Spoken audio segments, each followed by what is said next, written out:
Welcome, everyone. Again, my name is Jason Hines, and I'm coming to you on behalf of ThunderObsessed.com. This little chance to come to you and talk a little bit about what happened in Thunderland this past week and take a look ahead of what's on tap for the Thunder in the following week. So let's go ahead and get started.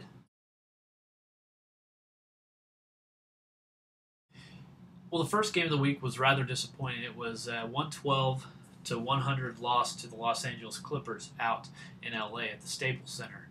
The Thunder did not play very well at all, especially on the defensive end. And we've talked a little bit about some of the weaknesses the Thunder have of turnovers, assists, and rebounding. But I think one weakness was exposed in this Clippers game that is far more dangerous to the success of this basketball team in the future, and that's our pick and roll defense. Chris Paul did an excellent job just carving the Thunder defense all night, finding wide open shooters, finding the roll man with a wide open lane in which to dunk, which most notably Blake Griffin had a dunk on Kendrick Perkins that made a lot of national headlines, which people in Thunderland we could respect, but we don't like to talk about it very much because it was a massive posterization dunk. I believe I can fly. But honestly, for like the national media, I think it was good that maybe that happened for the Thunder because it really did hide a lot of the headlines of how poorly the Thunder defense played. Right now, the way the Thunder is defending the pick and roll is Russell Westbrook is trying to fight over on top of the screen, which requires Kendrick Perkins or Serge Ibaka to hedge the screen, jump out to try and stop the ball.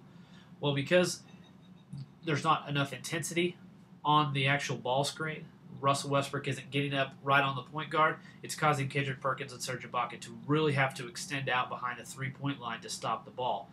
When that happens, the backside defender, which is usually Cephalosha or Cook, has to help the helper, basically, and which leaves a wide open man in the corner. And once we begin to overhelp on a defense, on offense, then there's just going to be open shooters all over the place. So the Thunder needs to do a much, much better job trying to stop the ball up front without having to have our bigs come all the way out top and become so far out of position. Because not only does that hurt you with the roll man and with open shooters out on the perimeter, but it also makes our bigs in a horrible position to get a defensive rebound, which is why we're having a lot of offensive rebounds. But that's kind of a little technical kind of analyzation of the pick and roll defense, but it's very important for the coaching staff to place a greater emphasis on the pick and roll defense because the Clippers just absolutely destroyed the Thunder.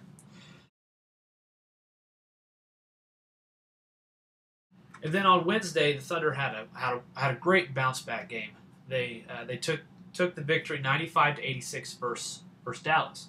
Of course, this is always a Dallas game is always a good game for the Thunder because the Dallas has some veterans. They have a lot of older players that have much more experience. And of course, they're the world champs.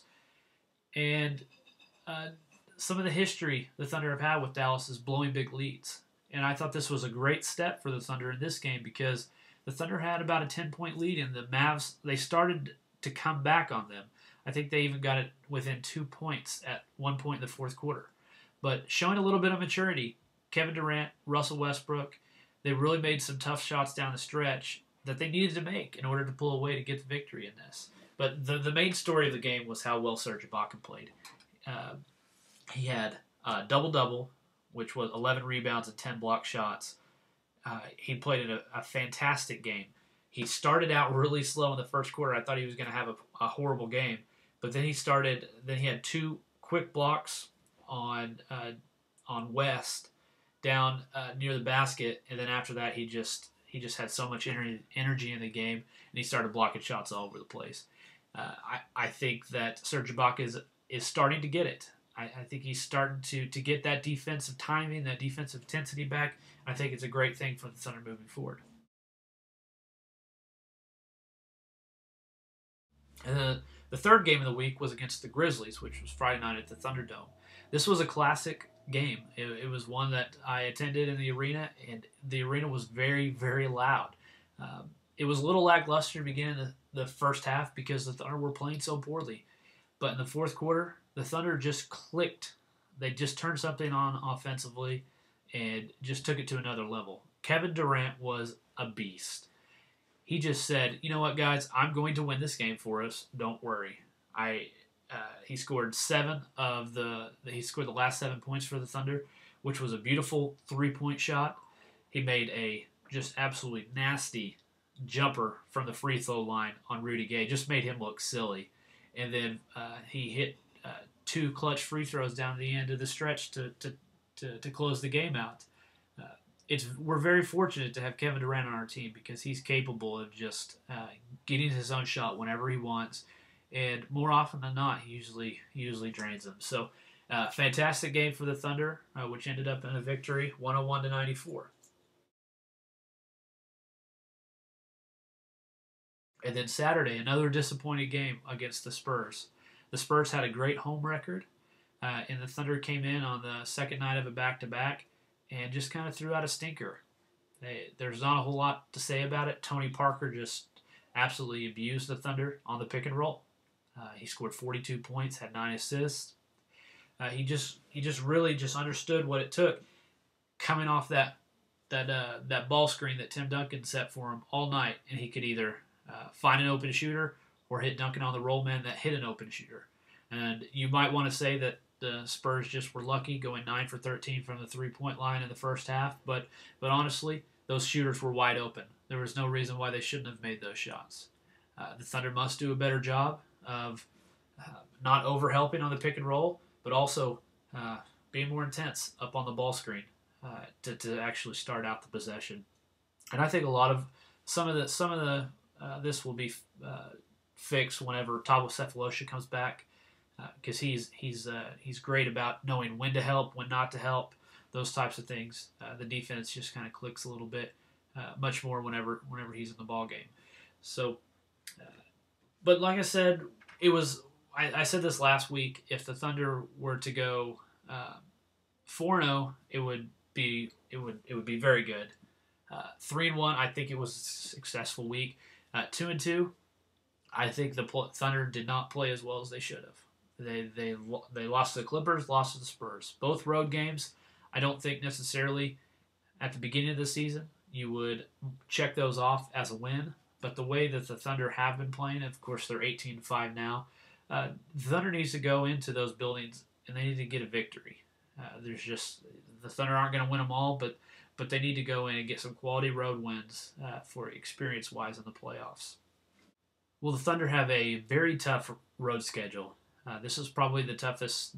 This past week and this coming week are probably the toughest stretch the Thunder are going to have. And if the Thunder can come out of this week with a winning record, I think it shows a lot about the team, because on Monday they'll play the Blazers in Portland in the Rose Garden, which is a very, very tough place to play. The Thunder always have a difficult time winning there. But what makes it even more important is because the Blazers have already beat the Thunder in Oklahoma City. So it's very, very important just for divisional tiebreakers and those types of things for the Thunder to go into Portland and get this victory. I think the coaching staff will emphasize how important this game is, so hopefully the Thunder will come ready to play. But you never know with this team. Sometimes they start out really sluggish and they pick it up in the second half, like they did with the Grizzlies game last Friday. But like I said, it's very, very important for the Thunder to go in and get this win. And then the very next night on Tuesday, the Thunder will play the Golden State Warriors. The Thunder have already played Golden State and beat them pretty handedly. So I expect the Thunder to win this game, and win it going away. They should go in there and take care of business. And then on Thursday, the Thunder will play the Sacramento Kings for the first time this season. They have a lot of talent on that roster. But they just haven't produced a whole lot of wins. But it is very important for the Thunder to take care of business in there and just not get sloppy, to go in there, get some rest for their starters, because they'll have just come off a back-to-back, and then they'll be playing the following night in Utah, which is a very run-and-gun type team. So the Thunder will need to have the rest and have their starters at full effort and full strength. And as I mentioned, the very next night on Friday, the Thunder will travel to Utah to play the Jazz. Now, this is a very surprising Jazz team this year that after losing Darren Williams and losing Coach Sloan retiring, it's kind of surprising that the Jazz are actually in contention this year. A lot of experts didn't think they were going to be here this year, and but they're winning ball games, and they're doing it by running, gunning, playing good defense, and they're being led by some of their young talent. So the Thunder will definitely have a strong task ahead of them to beat the Jazz in Utah, which is always a difficult place to play. Prediction-wise, I think that the Thunder will win against the Blazers. However, I think they will drop one of the next three, and a lot of that has to do just because it's a long, grueling road trip. And I think at some point during the week, the Thunder will not be ready to play and get knocked off by someone they shouldn't. So I'm picking the Thunder to go 3-1 over this next week. But get ready for work to come really early in the morning, because every single game doesn't tip off until at least 9 o'clock Central Time. So you're not going to get to bed before midnight a lot of the nights. So if you're a real Thunder fan, you'll watch these games all the way through. If not, then you'll just have to see the score on the ESPN in the morning. But I plan on staying up and watching this team because it's very exciting, and I look forward to seeing this team get some victories this week. But that's about it for this week. I look forward to talking to you guys next week.